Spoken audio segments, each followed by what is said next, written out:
Nalina omubiri nze. Basajja be batwabudde naye nalina omubiri naawe. Basajja batuyuyizza mwana wange tomalina kumanya. Basajja batuyuyizza ne batuzera emibiri. Surprise, my baby.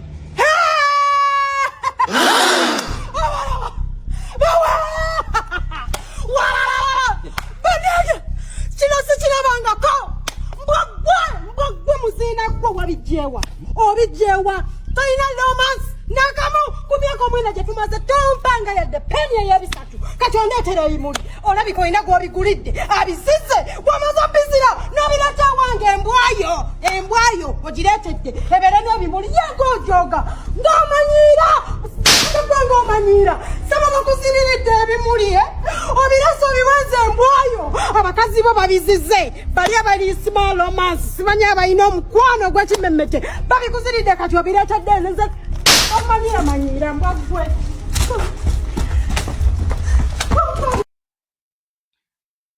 Mchana nga wewombeese nnyo Shanti tutujja kwewombeeka nnyo bya kirala. Nize kuweereza ggwanga tewali kirala kyonna. Kiki ekikwewombeesa? Ndi mukazi muwombeefu bayiwe. Bulijjo. Era omanyi gyembeera lozima twesanga mu mipiira. Essanyu lyange. Ase bwe yakubye n'osooka otuleekaanira. Nze obutaleekaana. Bwe bagikuba ng'osirika. Essanyu lyange bw'oba ggwe. Bagikuba weekweka. Bw'oba ggwe nga gwenze. Anze Man City ne bwe bagikuba mbaawo. Anti era ttiimu ojulira Man City bitiimu by'abatamata. Naawe okiwagira tomanyi nga bannatuuka nti eno. Nani? Gwe. Nze neebuuza nti natuuka atya mu Man City. Gwe ate gye bakuba n'otalumwa n'otakola kimbwa era naawe okiwulira muli mwagala okusala naye temusobola. Kusala kuddawa. Tukaabe. Alright guys, thank you so much guys for watching this channel. My name is Morris Jordan Skawesa, straight out Aromatic Entertainment. Hope you're doing well. My name is Morris. That is a beautiful name from me. Masaka's finest. Wakana. Masaka's finest. Ya tudo nakola lero.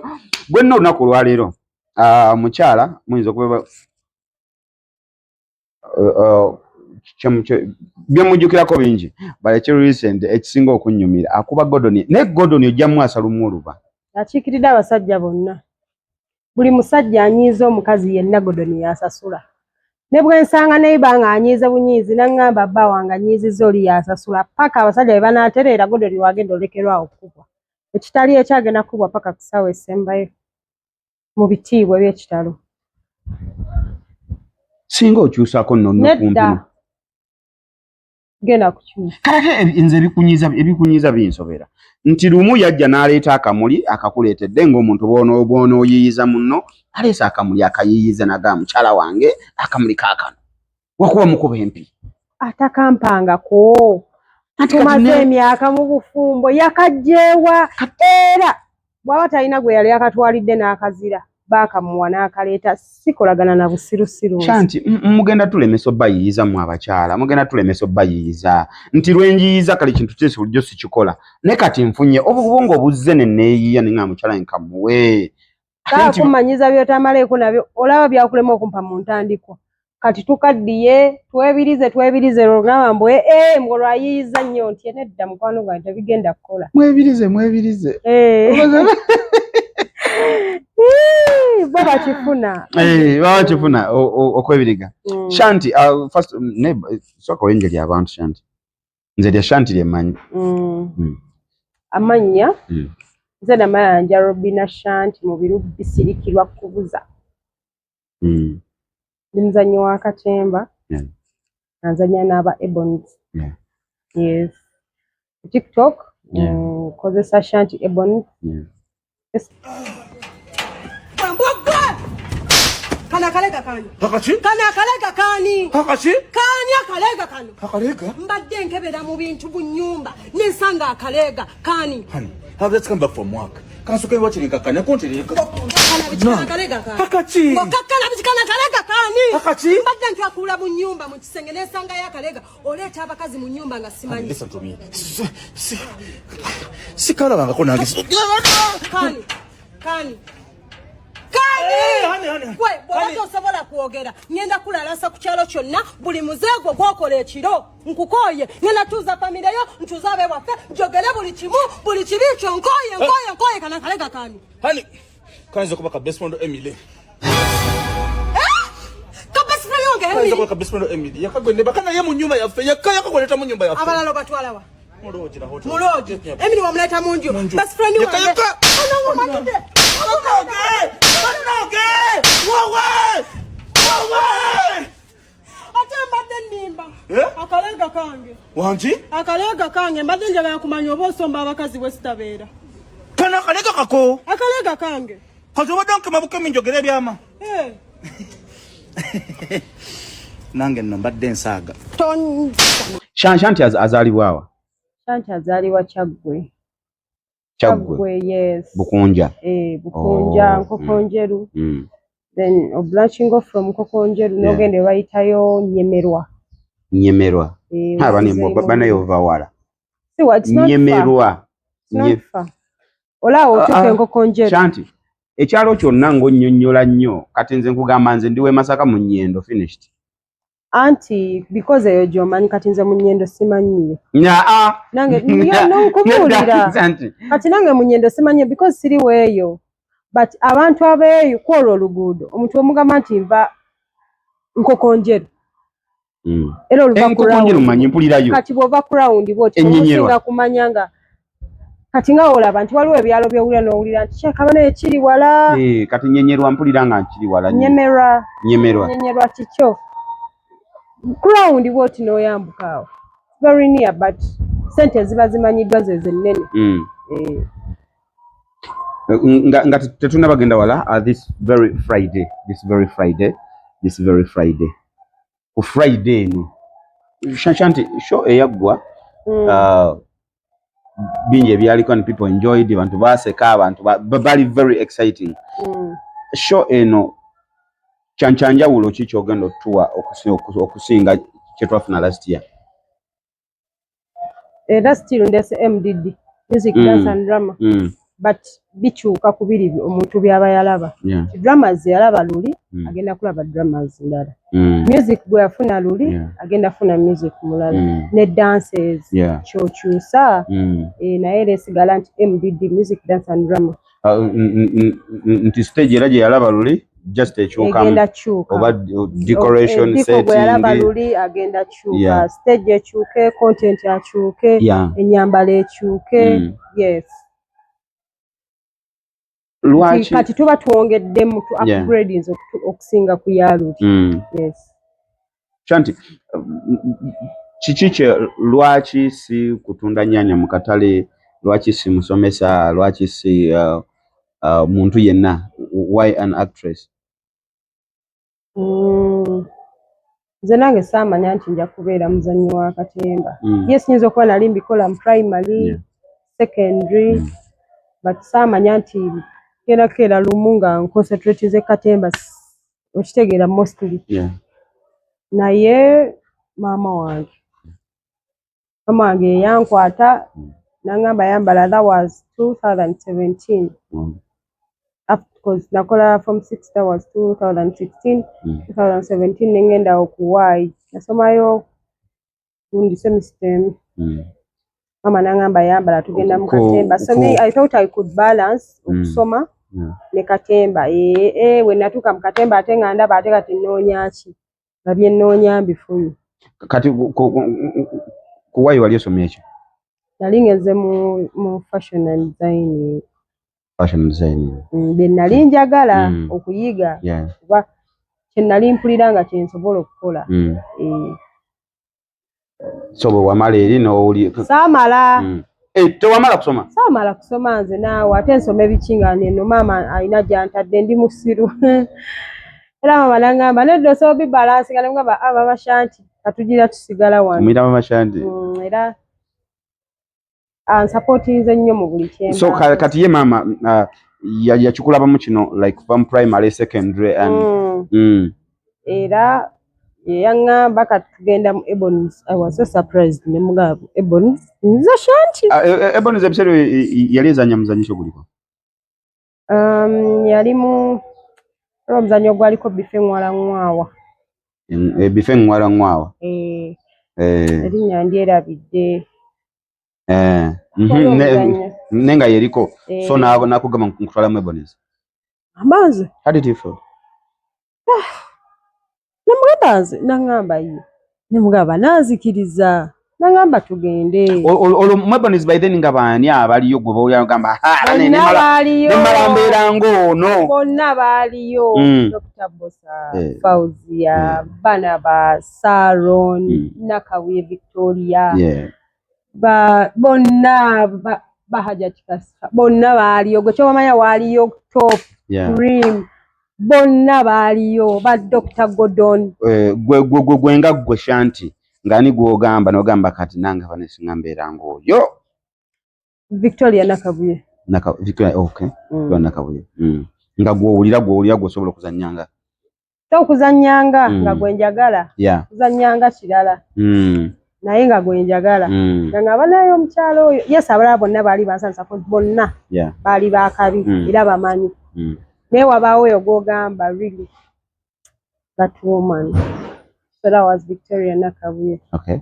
So like how hard wajja ku stage nga tayogedde I feel so good nga nseka nga gwe kiba kikumala nga kiba kimala ne ku TV we nalaba nga OMG era nga ngamba era nga yantuuzaawo okusinga ne Sharon ne Barnabas bantuuzanga nnyo naye ate Nakabuye namwagalanga nnyo ng'omuntu. So like how hard was it for you to join them? Or how simple was it? It wasn't simple. Yeah. It was hard. Omange yantwala ne tulaba basoka ku offices za Mwami Katende, my boss. Yeah. It's called Mwami Katende. Gye twasooka. Ne tutula ne tulinda biki ne twogera kati nze nga simanyi naye natuuka mu kifo nga ndaba kipya nnyo nga ndaba ebintu bye ndaba sibirabangako nga buli kimu kipya gye ndi nnyo nga buli kimu kipya ne batu appointment okumiitinga ku VCL that is Rubaga. Then the next day we went to Rubaga. We twagenda Rubaga asooka ne ntula ku reception era nga ndaba buli kimu kipya. Then Mr. Katende, Dr. Bosa, Mwami Olanya, they had a meeting. Ne bampita ne tugendayo kati ndaba Dr. Bosa. Ndabye Dr. Bosa. Ali wano ndi wano. Chimpesanyo ali wano ndi wano. Wow. So ne twingira mu office ne twogera biki ne bangamba giro tula ndi ne mama wange. Giro tulaawo mutulaawo ku reception tugenda kubayita. Kati kumbe eri waliyo abantu abalala nga bangi mu rehearsal venue. Nze nga simanyi nti waliyo abantu. Kati ne batuyita tugamba mujje eno. Actually bayita nze naye nga maama wange tanta. Nga ndiko bwati. Ku kido. Nga ndi ku kido yampa amaanyi. Baali batiisa baali basita. Kati nga nnyongerako ekikonfide. So ne bampita. Ngenda okutambula okutuuka mu rehearsal venue. Nga bangi nze nali manyi Ebonies erina abantu baali obanga 12 gwe nga olowooza bwe nali ndowooza kuba be nali mmanyi okusinga yes n'abalala baalingamu naye nga waliwo ba top star the faces maama nze ngenda okutuuka bwe nti mu rehearsal venue kati bw'oba oyingayo bati omulyango buli omu aba akutunuulidde maama Ketra Barnabas Sharon nga bangi ba Dr. Gordon bani nga buli wotunula olaba face nga olaba sirikidde bwe bati ne mpulira akawewo akawewo era singa salina maama wange ndowooza nandizeeyo ne ntunula ku maama nga tujja kiggusa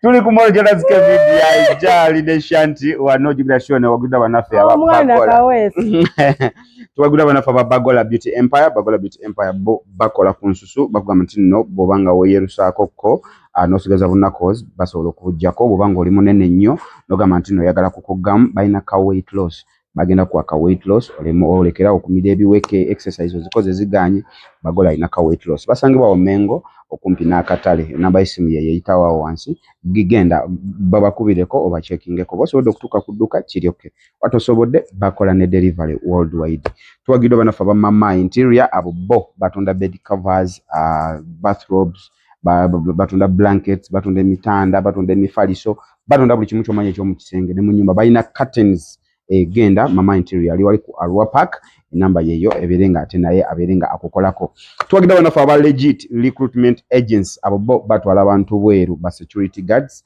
ba air cargo lifters abagala okukola mu containers genda ku legit recruitment agents bali wali emutunde opposite ne Kampala campus genda bagenda bakutwala tuwagiddwa atera banafe aba Canary Hotel bali wali Naguru bali opposite ne NBS genda ayagala ebisulo ebirungi obadde otambula n'oganda njagala wakwebakako we bali atenga balina ne Christmas offer ngenda kubanji bagamba maaso Canary Hotel wali kintu kinacho yagala cha hotel umulamu Shanti naye bw'anaamala show ye netwalako ku honeymoon Canary Hotel abagala honeymoon by the way bale kwogera ku kya honeymoon mwakoze embaga munoonya akafo mwagala okubeera wasirifu wali akawewo kali fresh away from home genda obeerewo ku Canary Hotel enamba y'essimu era ye yeyitawo wansi Shanti mama akotutte mu Ebonies kuwandiisizaayo buli kimu kiwedde then omanyi bwe tumala okuregisteringa mu bibiina kati for example mu Aromatic Entertainment tumaze each and everything and then nefe tusooka kola auditions wakola auditions era nagendayo okubasanga nga bangi yali auditioning day yes nalinze kabo omu boti nga ndi auditioning omu wali auditioning omu wekka yes because mama wange yayogera ne my boss that is Mr. Katende by the way kansoke mwebazi Mr. Katende taata antula bulungi mu kamera kuba wenfukamira ngenda givaamu naye ng'omutima guli ku ttaka taata wange weebale nnyo kundera weebale kunnacharinga weebale kunsomesa weebale simanyi bwe nnyinza kwebaza taata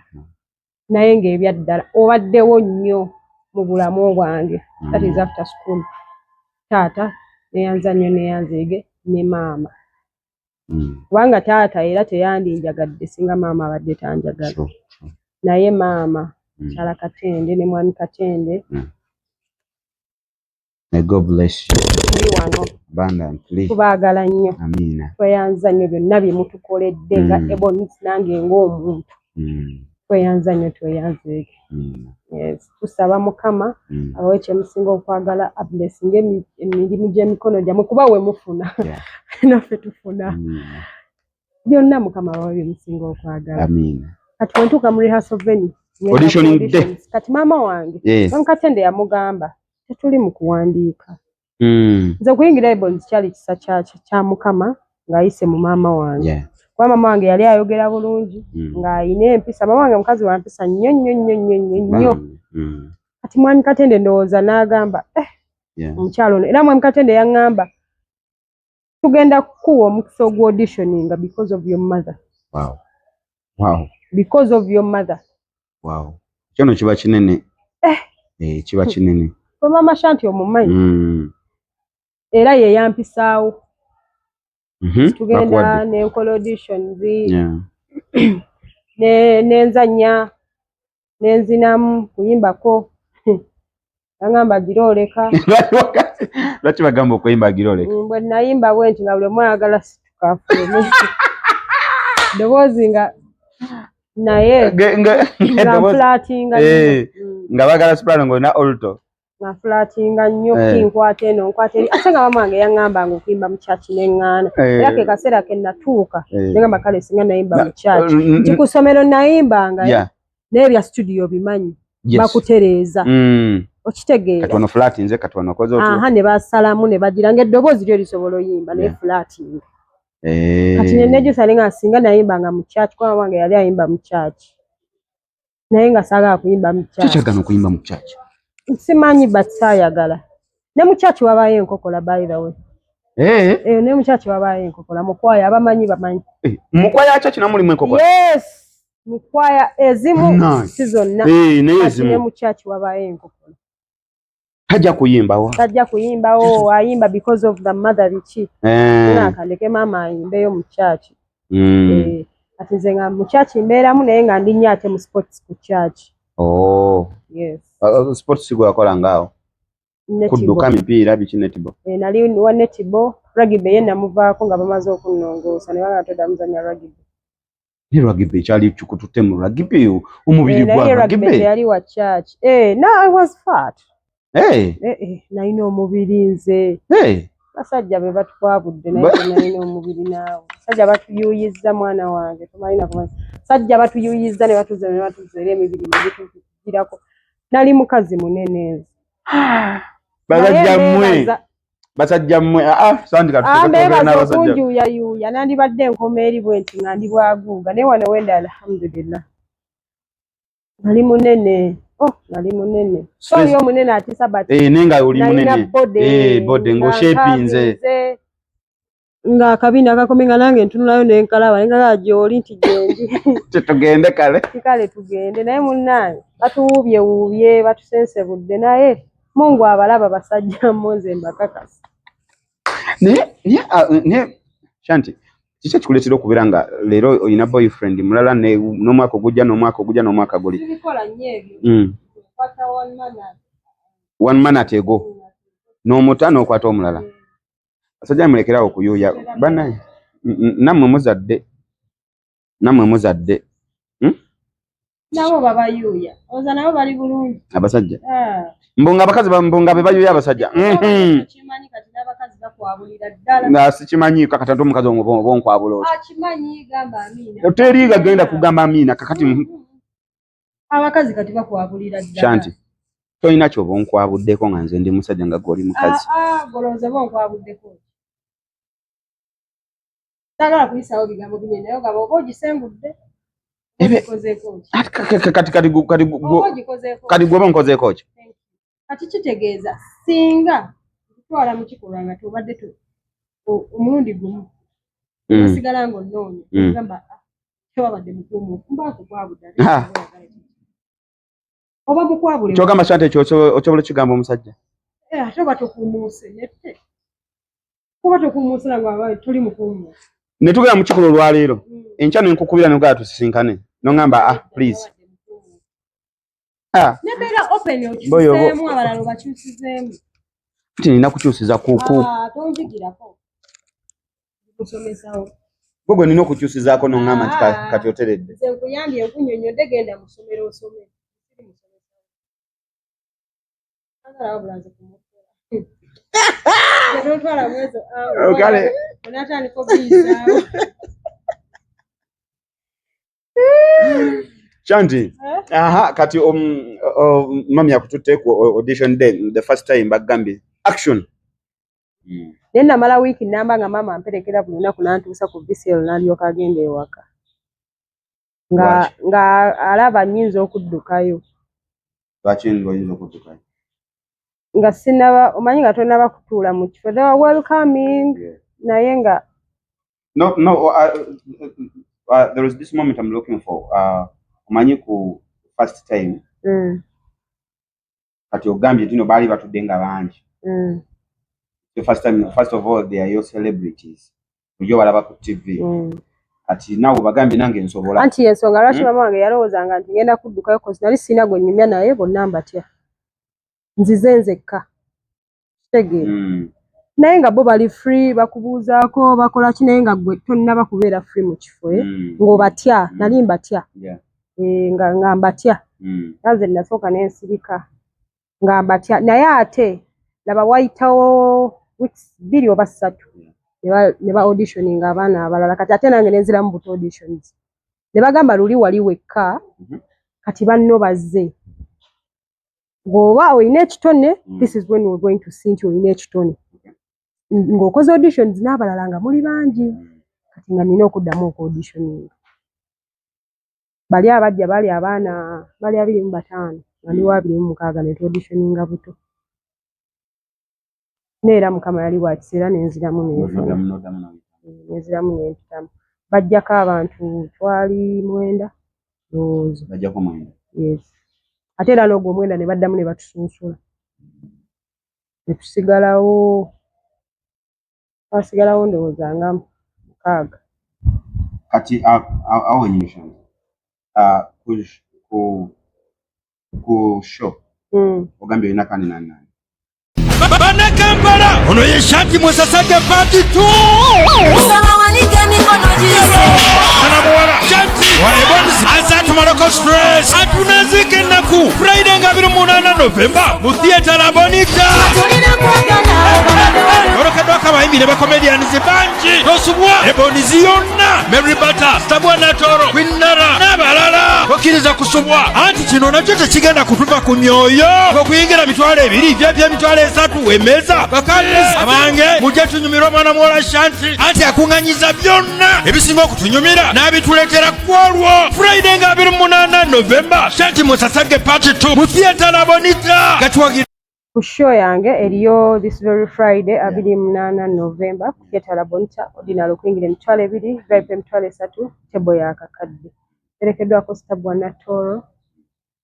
Mary Bata Opshifa Quinara Ebonies yonna emperekeddeko baganda bange aba Romantic Entertainment abo mbogerako ne mwenya n'okumwenya mukama yatuwa baganda baffe bagenda kubeerayo the coming bagenda kubeera era womusangidde wonna mugambe Jordan njagala ekifaananyi yes tasobola kugaana n'abalala bangi Mim Cyclone Agiswag Hildy the Diva bangi nnyo.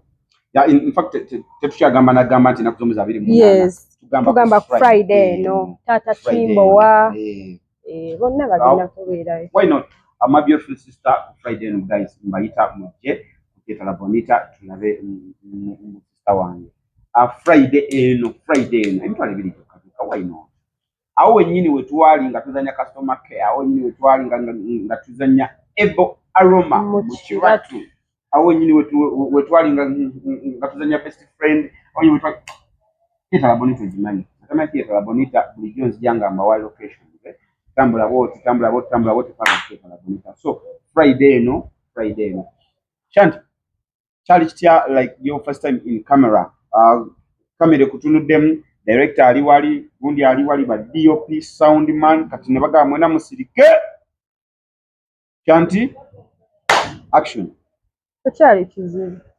kuze tekyali kizibu lwaki tekyali nalinga of course mbeera mu camera at school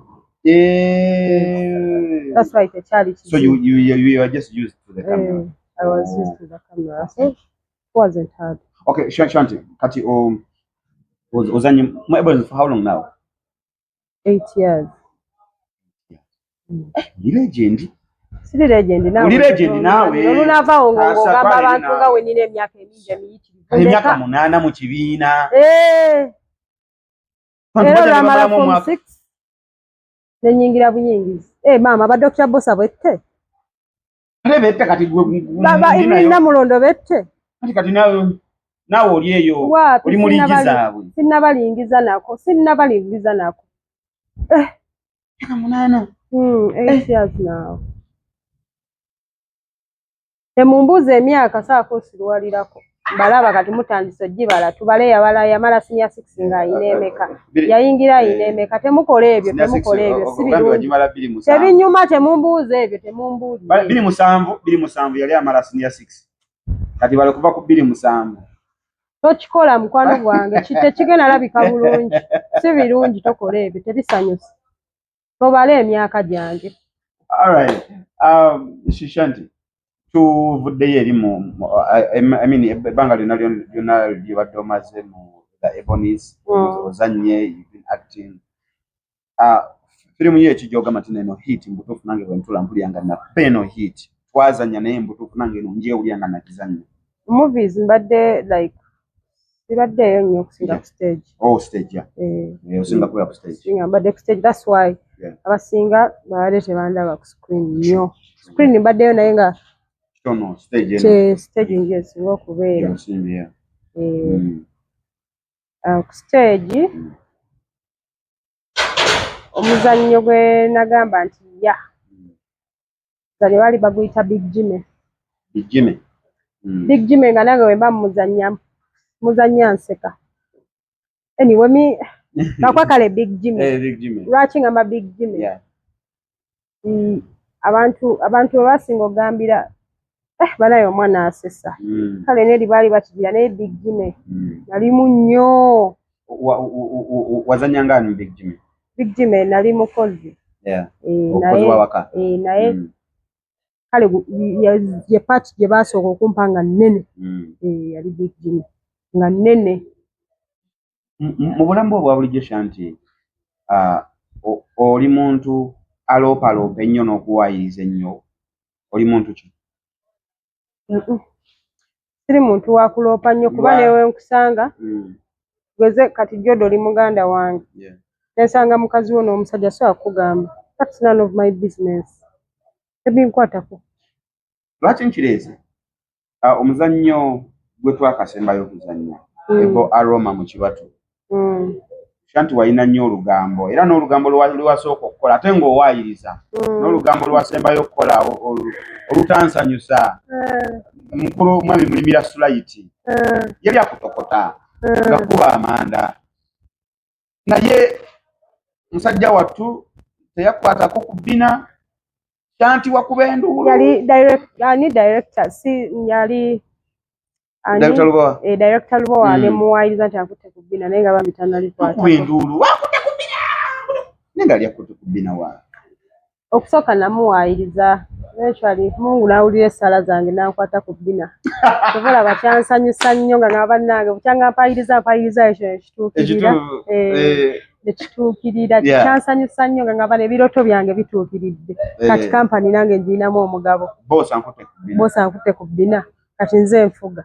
Alina nga kigambo kyonna naye kunkwata ku bbina. Kyandaga nti nze CEO tubbi. Awo wonna nga mbalabya mu maaso.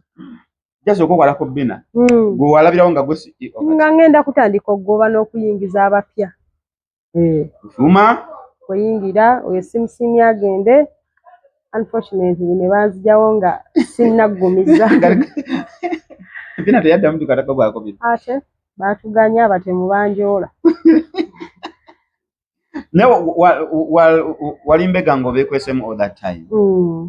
Nambeekwesemu. Boss wo mu bulamu bwa bulijjo omuntu bwe yalibadde ng'akwanibwa boss we yalibadde ng'akitwala nti kyamaanyi nnyo era kati alaba kati afunye amutuufu. For example, tuli ku Canary Hotel.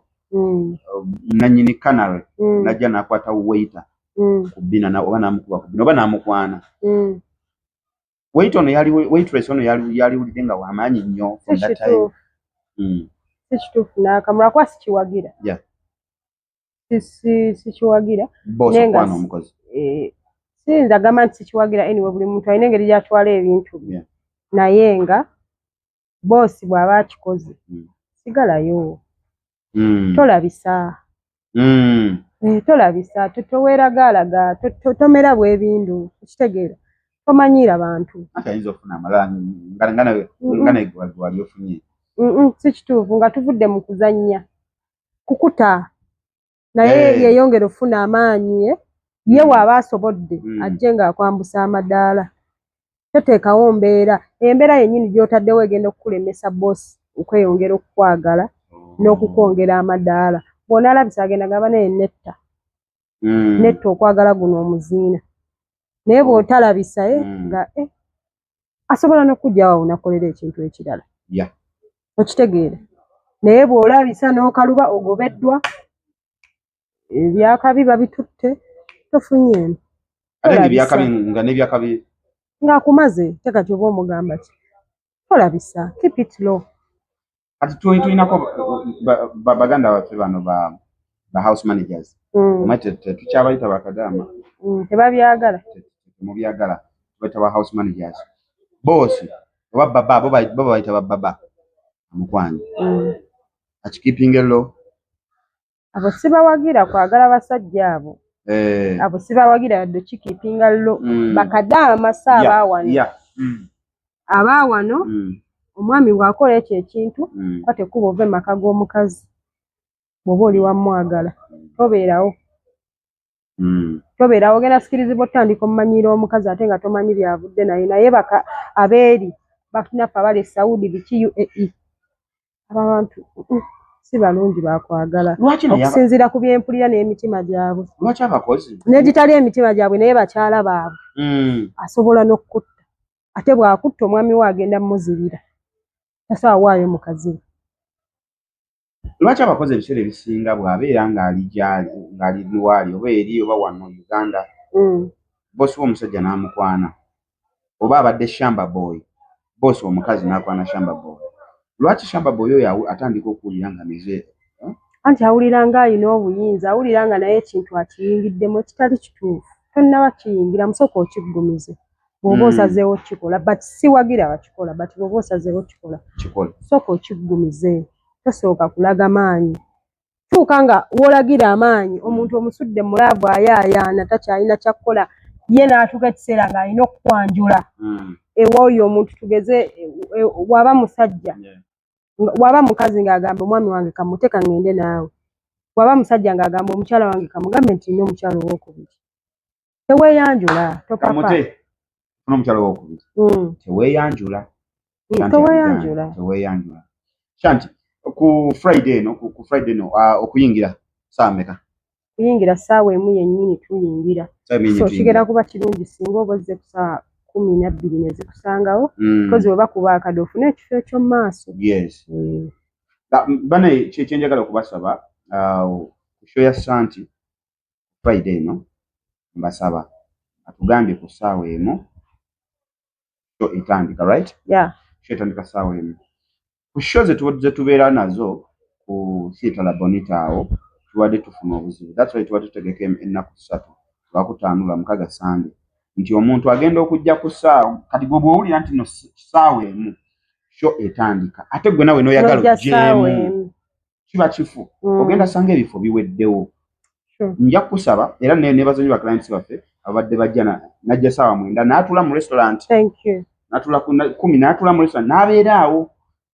So bwe bakuba akadakada batalaka kuba 12 bwe bashoya ssaawa emu ne tuyingira 12 ne tutuula buli omu n'afuna ekifo kye ne basetoli twagala bannaaye ogambe otuuka ku mulyango bali ku mulyango otandika obbagamba bannaaye tikiti ziweddewo nsaba munfune ku kifo ky'omu maaso keera ate katutandika okuyiiza obutebe bwa plastic leka abazereeti batule mu bwa plastic tuula mu kitebe ekyo ng'oli mu kakamu ssaawa 9 zikusangewo nga wooli otuulaawo ebyokulyawo ebiri ebyokunywawo ebiri beerawo olukuba akadde papa 12 zennyini yingira ate muyingire mpola mpola bane tetwenyiga.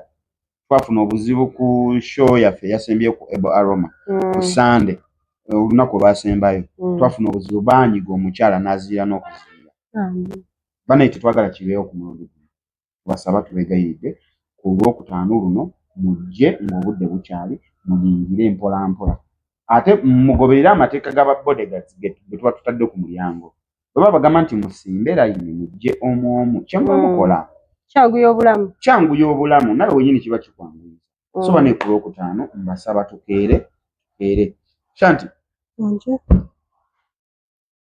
mwafuuka baganda baffe ab'Ebonizi ate nga tuli basanyufu kubanga twafuna baganda baffe abatwagala ebyaddala tubagala n'ebyaddala mutwagadde ebyaddala era nsaba ntwala omukisa guno neebaze mukama wange director Lubowa taata weebale twagala taata abadde yakatulaba naye alinga tunakyaringidde ebbanga like twakwatagana mangu yatukkiriza kuba singa mwami Lubowa teyatwagala trust me abantu abamuli emabega tebanditutegedde nabo naye olw'okuba mwami Lubowa yatwagala ng'abaana n'atwaniriza aswayi twakwatagana nnyo ne baganda baffe taata tukwebaza atubaddemu twakamulaba naye nze simanyi nakumanyi. No, we just appreciate you because nammwe temuli bantu babi naye mwa romantic olaba ani akwenkana eddalu bonna balalu bannange bonna balalu buli gwe tunako mulalu bonna balalu bannange Shanti eddalu lyo ku level ndala bonna balalu taata mwami Lubowa tusabayo kapati taata tusabayo kapati akalala taata nga kaliye kalika taata yatukolera kapati taata tusabayo akalala one day tasobola kumva mutwe yes nennaku ena tasobola kumva mukati ziri twajjanga for rehearsals ne tusaaga ne tubeerawo ne tunyumirwa kati ate laba muzeeyi waategekayo kapate taata mwami Lubowa n'ategekayo pate na kutuula kunyumya juka twali twakwataganye kati wano nga tujinika bujinisi ne tujinika oh god really appreciate that nakula ng'ogamba abe yali akubuuza okutte essowaani y'emmere ogamba taata batwongereko ku kipi taata ebintu yali aguze bingi mwami Lubowa ebintu yali aguze bingi kati nga banna taata tukwagala nnyo ebya ddala nange njagala kutwala omukisa guno okubeera nga neebaza abaana Ebonies okuviira ddala ku omukulu mwami Katende okudda ku mukulu Bosa